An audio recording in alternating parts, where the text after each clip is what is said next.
Efesios capítulo 1, versículo 9. Efesios 1:9. ¿Ya todos lo tienen? Dice: dándonos a conocer el misterio de su voluntad, según su beneplácito, el cual se había propuesto en sí mismo. Vamos a leerlo juntos. Dándonos a conocer el misterio de su voluntad, según su beneplácito, el cual se había propuesto en sí mismo. Vamos a inclinar nuestro rostro y orar. Bendito Padre, te damos gracias, Señor, por tu palabra. Gracias, Señor, porque tenemos ese gran privilegio de tener este legado en nuestras manos. Gracias, Señor, también porque nos has dado tu Espíritu Santo para que nos traiga revelación de ella. Padre, en el nombre de Jesús, yo te pido que hoy traigas luz, sabiduría y revelación de tu palabra a cada uno de mis hermanos. Señor, que lo que hoy nos quieres dar se quede grabado en lo profundo de nuestro ser, que produzca algo en nuestras vidas, Señor.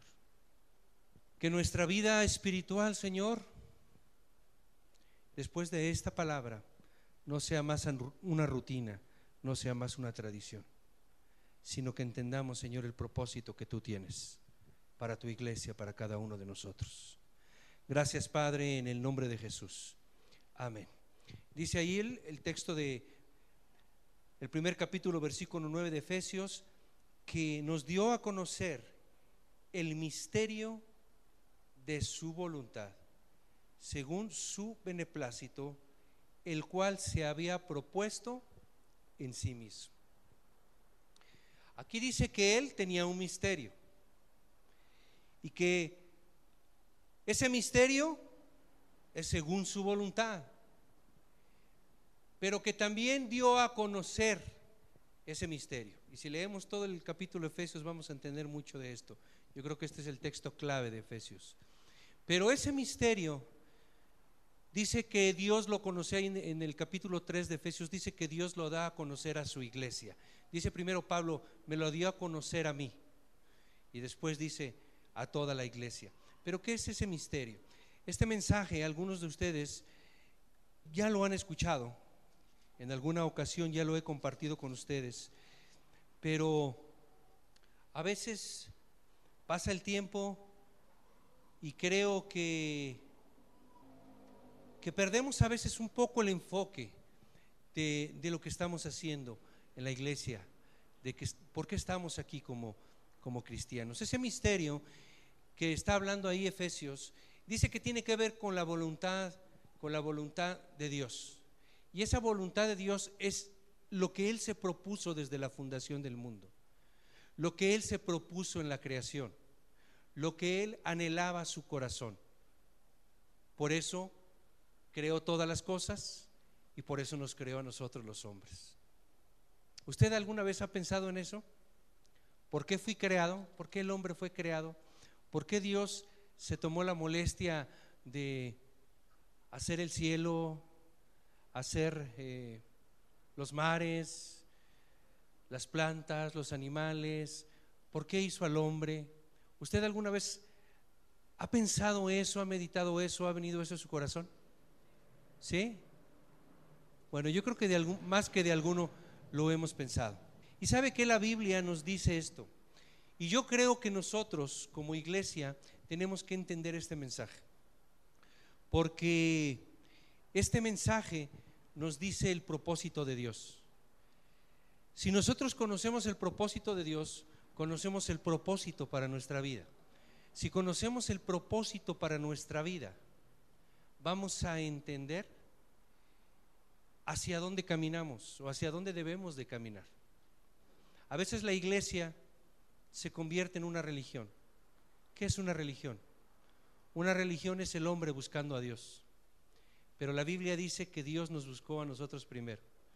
Y a veces se convierte en tradiciones, venimos los domingos porque tenemos que venir, pero sin ningún propósito, a veces perdemos el objetivo de lo que hacemos. Creemos que venimos aquí porque, bueno, pues a Dios le agrada y hacemos ciertas cosas y servimos a Dios porque a Dios le agrada. Y dice la Escritura, ¿cuántos han leído todo el Antiguo Testamento y el Nuevo Testamento y han escuchado o han leído en alguna ocasión que dice que somos siervos de Jesucristo? Vamos a abrir nuestra Biblia, amados, en Génesis 1:26. Génesis 1:26. Voy a compartir con ustedes en esta tarde, hermano, algo muy importante para nuestra vida como cristianos, como hijos de Dios. Es algo sumamente importante, porque esto tiene que ver con el propósito de Dios. Esto tiene que ver con Dios mismo. Yo les preguntaba hace un rato que si hemos visto en la Biblia que dice que somos siervos de Dios. Y realmente lo que dice en la lo que debería decir la traducción correcta es que somos esclavos de Jesucristo, que somos esclavos de Dios. Pablo eso era lo que decía: yo soy esclavo de Dios. Siervo, esclavo, algo muy similar, pero un siervo va a sonar como un pleonasmo, pero es el que sirve. Qué gran revelación traigo, ¿verdad? Un siervo es el que sirve. Pero ¿sabe por qué le estoy diciendo esto? Porque yo he observado que los cristianos queremos que Dios sea el siervo de nosotros. Es verdad lo que le estoy diciendo. ¿Sabe por qué? Porque a veces decimos: Señor, necesito esto. Señor, necesito que bendigas mis finanzas. Señor, necesito que bendigas mi cuerpo. Es más, Señor, necesito que traigas salvación a mi familia. Señor, necesito que me saques de este problema. Y parece que todo gira alrededor de nosotros. ¿Se parece a algo lo que estoy hablando? ¿Es verdad o no es verdad? ¿Verdad que sí? Y parece que todo gira alrededor de nosotros. Y nosotros quisiéramos que Dios se convirtiera en nuestro siervo, en vez de que nosotros fuéramos siervos de Él. Y necesito y dame y mira, amén. ¿Sí? Pero usted alguna vez se ha preguntado y le ha dicho: Señor, ¿qué necesitas tú? Sea sincero. Es más, no me lo conteste, contésteselo a usted mismo. Usted alguna vez le ha dicho: Señor, ¿tú qué necesitas? ¿Qué necesitas de tu iglesia? ¿Qué necesitas de nuestra iglesia? ¿Qué necesitas de mí? ¿Qué puedo hacer yo por ti? Revélame lo que yo puedo hacer por ti y lo hago. ¿Usted alguna vez se lo ha preguntado? Le dije que no me contestara, pero quiero hacerlo pensar. ¿Somos siervos de Jesucristo o queremos que Dios sea siervo de nosotros? ¿Sabes qué? A veces se convierte en esta situación tan dispar, tan lo contrario que debería de ser, porque no conocemos cuál es el propósito de Dios. Y eso es lo que yo quiero hablarte en esta tarde. Si tú me dedicas un tiempecito, yo les he dicho, algunos de estos ya han escuchado este mensaje, algunas de las personas que se encuentran aquí, pero tú lo tienes que escuchar. Yo sé que tú lo escuchaste y lo tienes aquí, pero tiene que estar en tu corazón. Que Dios se propuso en la creación, y eso lo podemos encontrar en Génesis 1, porque ahí está la creación, ¿verdad que sí? Vamos a entender por qué Dios creó todas las cosas, por qué creó al hombre. Y si nosotros entendemos esto, hermanos, realmente, no solamente si lo entendemos, sino que llega a nuestra mente, a nuestro corazón, y Dios nos da revelación de esto, nos da luz de esto. Nosotros tenemos que pensar de una manera diferente. ¿Y se acuerdan lo que les dije? Y cuando pensamos de una manera diferente, vamos a sentir de una manera diferente. Y cuando sentimos de una manera diferente, actuamos de una manera diferente. Si nosotros, esto nos queda bien claro, usted dígale ahí en su corazón a Dios: Señor, dame revelación de esto que el pastor va a hablar. Porque si viene una revelación de Dios, nuestra vida va a cambiar, yo lo sé. No vamos a vivir más alrededor, no vamos a vivir más alrededor de nuestro ego, nosotros como el centro, sino vamos a decir: Señor, yo quiero ser tu siervo, yo quiero hacer lo que tú te propusiste. Amén. Vamos a ver, entonces dijimos Génesis 1:26. Dice: entonces dijo Dios: hagamos al hombre a nuestra imagen, conforme a nuestra semejanza, y señoree en los peces del mar, en las aves de los cielos, en las bestias, en toda la tierra y en todo animal que se arrastra sobre la tierra. Y creó Dios al hombre a su imagen, a imagen de Dios lo creó, varón y hembra los creó. Y los bendijo Dios y les dijo: fructificaos y multiplicaos, llenad la tierra y sojuzgadla, y señorear en los peces del mar, en las aves de los cielos y en todas las bestias que se mueven sobre la tierra. Yo creo que aquí está el propósito de Dios. Dice, y entonces dijo Dios: hagamos al hombre a nuestra imagen, conforme a nuestra semejanza. ¿Quién lo hizo? Dios. ¿Lo hizo Dios? Entonces, pero ahí está usando plural. Entonces dijo Dios: hagamos al hombre a nuestra imagen. Entonces, ¿quién hizo al hombre? ¿Dios? Ok, más adelante en Génesis dice que Él lo formó del polvo de la tierra. Dios mismo con sus propias manos lo formó del polvo de la tierra, y dice que sopló en su nariz aliento de vida. ¿Okay? Y fue entonces el hombre un ser viviente, un alma viviente. Pero dice aquí en plural: hagamos al hombre a nuestra imagen. Aquí está hablando de la Trinidad.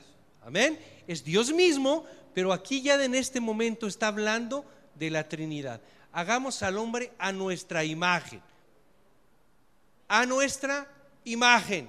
Ahora, Dios es espíritu. El hombre, Adán, fue creado con un espíritu. Y fue creada su alma y fue creado con un cuerpo físico también. Ya en otras ocasiones les he dicho lo que es esto. El cuerpo físico está en nuestros sentidos, somos lo que vemos. Nuestra alma es nuestro intelecto, lo que está en nuestra mente, lo que pensamos. Pero también son nuestras emociones y nuestra voluntad. Eso es el alma. Y el espíritu es la conciencia, la intuición y la comunión. Ahí es donde Dios se comunica con nosotros, en el espíritu. Entonces, así fue creado Adán. Y Adán y Eva fueron creados a imagen de Dios, porque a veces pensamos que solamente Adán, y Eva dice que la sacaron de la costilla, pero no, ahí dice que los dos fueron creados a imagen de Dios. O sea, sí dice que Dios los sacó de la costilla de Adán, pero después en otra ocasión les voy a hablar de eso, lo que significa todo eso. Pero los dos fueron creados a la imagen de Dios, según lo que leímos, ¿verdad? Entonces dice que la Trinidad se unió para crear al hombre, y dice: hagamos al hombre a nuestra imagen. Entonces el hombre fue creado como Dios, con un espíritu. Pero ¿quién es la imagen de Dios según la Biblia, el Nuevo Testamento? ¿Quién es la imagen de Dios? Jesús es la imagen de Dios, ¿verdad? Eso es lo que dice la Biblia, que Jesús es la imagen de Dios. Entonces, fuimos creados a la imagen ¿de quién? De Jesús, cuando todavía ni siquiera nacía Jesús, ¿verdad? Pero fuimos creados a la imagen. Dice: hagamos al hombre a nuestra imagen, conforme a nuestra semejanza. Y dice: y señoré en los peces del mar. ¿Ok? Señoré en los peces del mar. Esta palabra es clave. Señoré. ¿Qué quiere decir señorear? Mandar, gobernar, cuidar. Entonces Dios hizo toda la creación, y en el sexto día creó al hombre. En el sexto día creó al hombre. Pero cuando lo crea, le dice: vamos a hacerlo, pero vamos a hacerlo y Él va a señorear, a gobernar. ¿Ok? Toda la creación estaba bajo la autoridad de Adán, del hombre. ¿Se entiende eso? ¿Sí se entiende?